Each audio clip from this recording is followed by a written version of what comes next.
Welcome back to Newsbond. I'm Major Random, Colonel Crazy. and we're going to talk. This is the show we talk about the news, all sorts of news.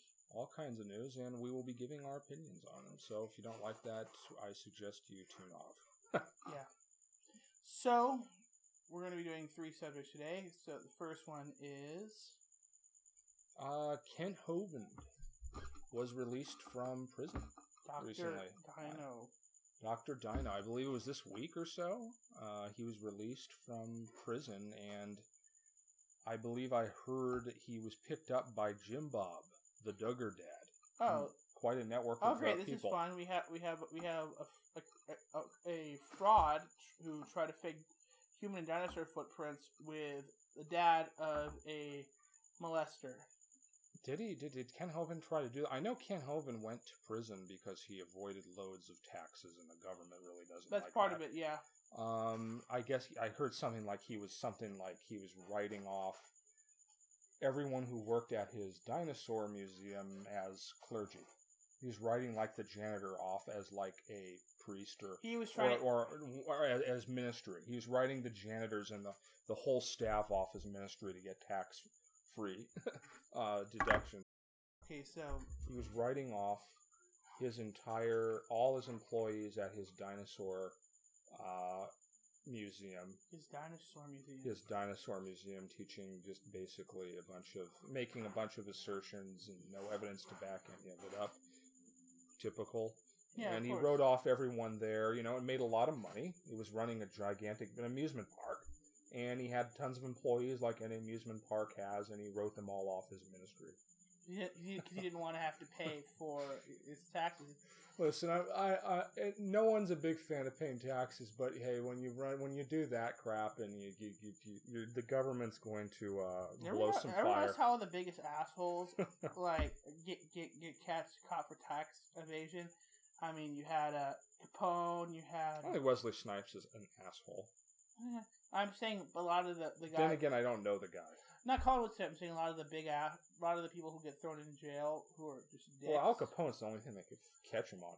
There's also what's his face. There was God, what was his name? He ran gangs back in the 50s in here. Mickey Cohen. Yeah, they Mickey got Cohen him on tax fraud too. Because it's the only thing they can catch the mobsters on. See, if you're a mobster, according to the law, you're supposed to file. That's why you have to produce, evidence of J. Edgar Hoover back then cross-dressing, and they would leave you alone. People don't know J. Edgar Hoover wildly ignored the mafia because you got to get pictures of him. You ever seen Hoover? They showed that the whole cross-dressing thing. Yeah, and it showed him massively avoiding. Engaging the mafia and going after Martin Luther King. And anybody else who was, didn't have blackmail on him. And we think it's because they found some pictures of him in the casino with the ladies' dress. Hey, when you're in a pickle, you're in a pickle. Well, the problem is he was wearing a dress with a pickle. There you go. And America back then would not go for that stuff. Still a lot of people don't go for that. Yeah, still a lot of people don't go for that. It's not a shame. Speaking of things that people... sins from the past. You were telling me a story about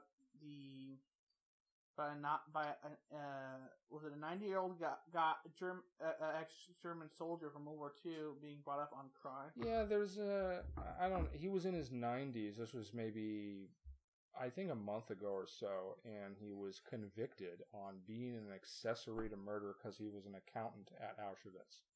He was an enlisted person in the SS, and he was keeping track of all the Jewish finances that they were confiscating. That's like busting a guy who was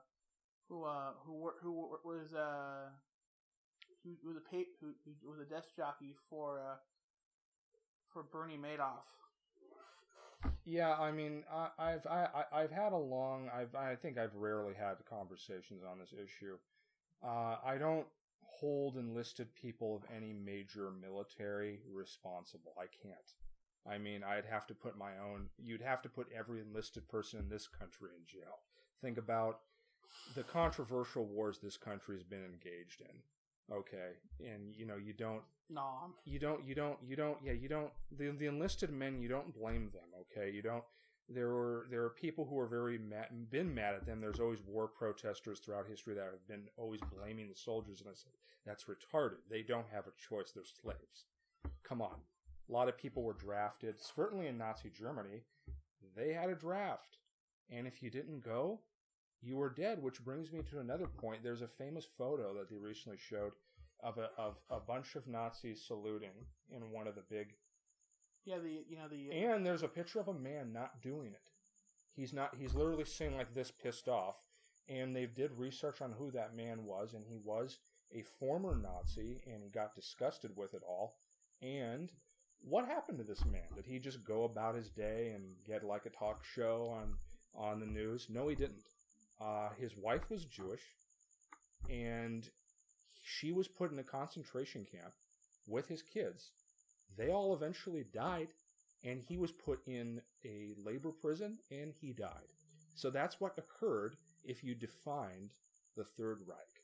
You mean defy. Okay. You should define. Oh yes, yeah. If you defied the Führer, they made you know you were going to pay with a really horrible. And that man has a horrible story. It would put tears to your eyes. You either get out of Germany or you get yourself into a 6-foot hole. Pretty much. I mean, that's the same thing in Japan too. I mean, and even in countries today. I mean, look at North Korea.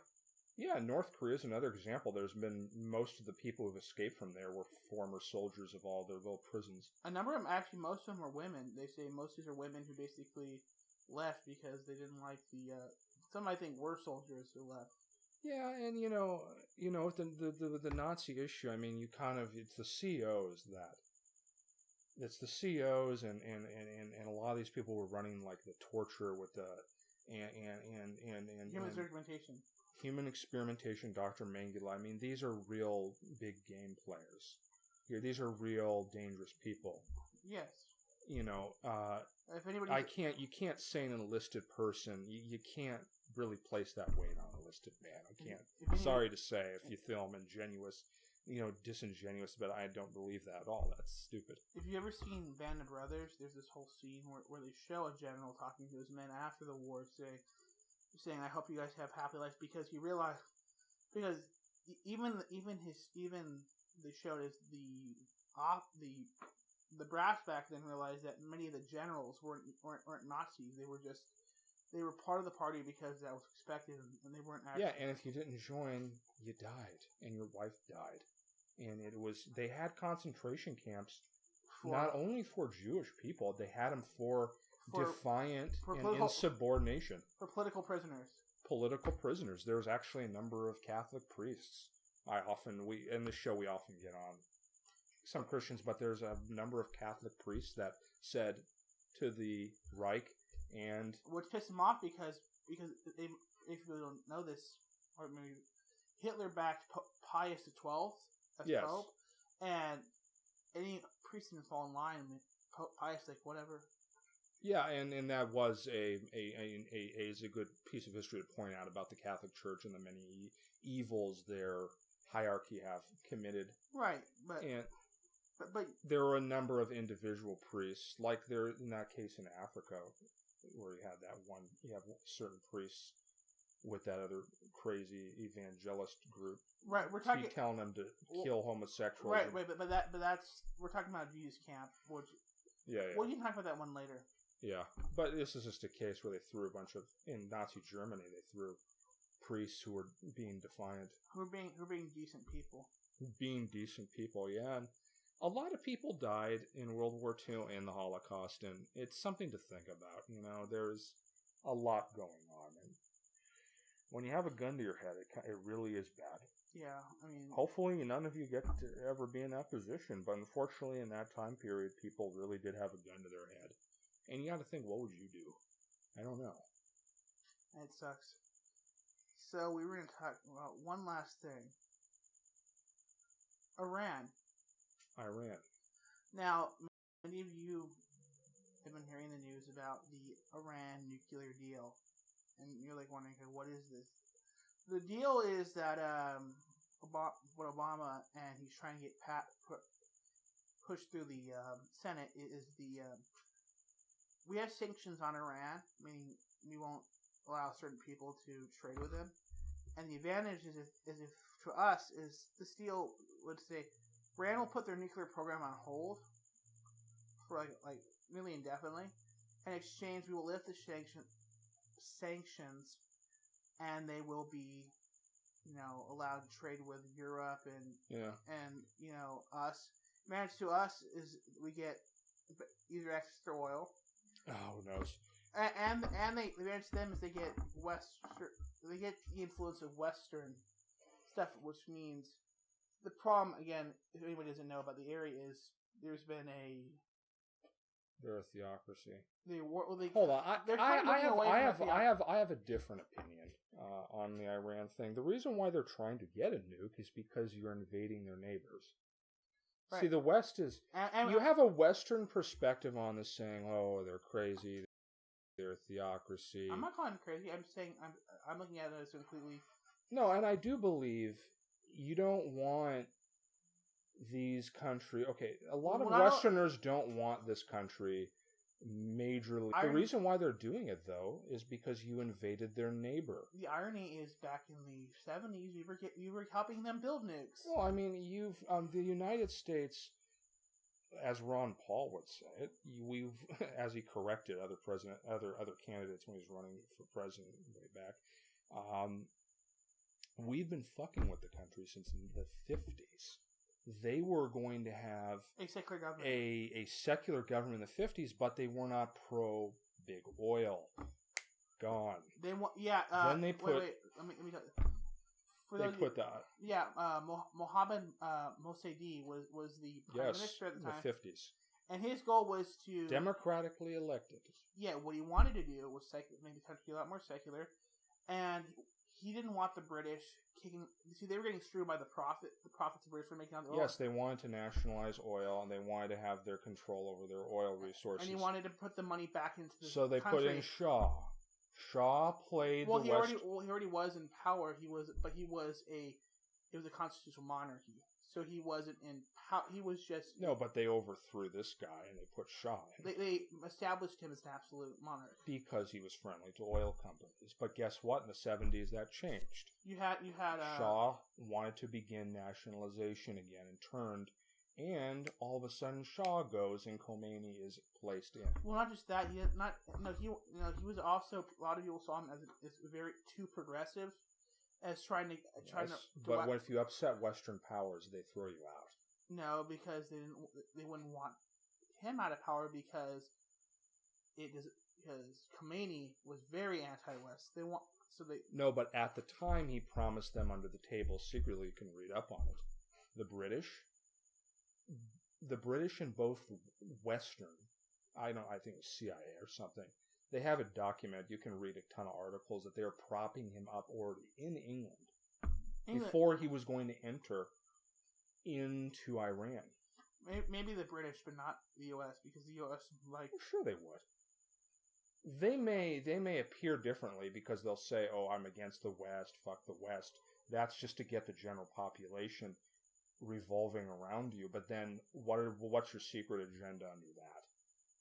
You have to question. The main problem with the Shah, and I looked this up, is there's a lot of corruption in his government in general, and that's why Khomeini was saying, look, he's being a... But if you talk to, we live in Southern California, you have many Iranians, and if you talk to, a lot of them were refugees from the 70s. Talk to any of them. Yeah. Shah was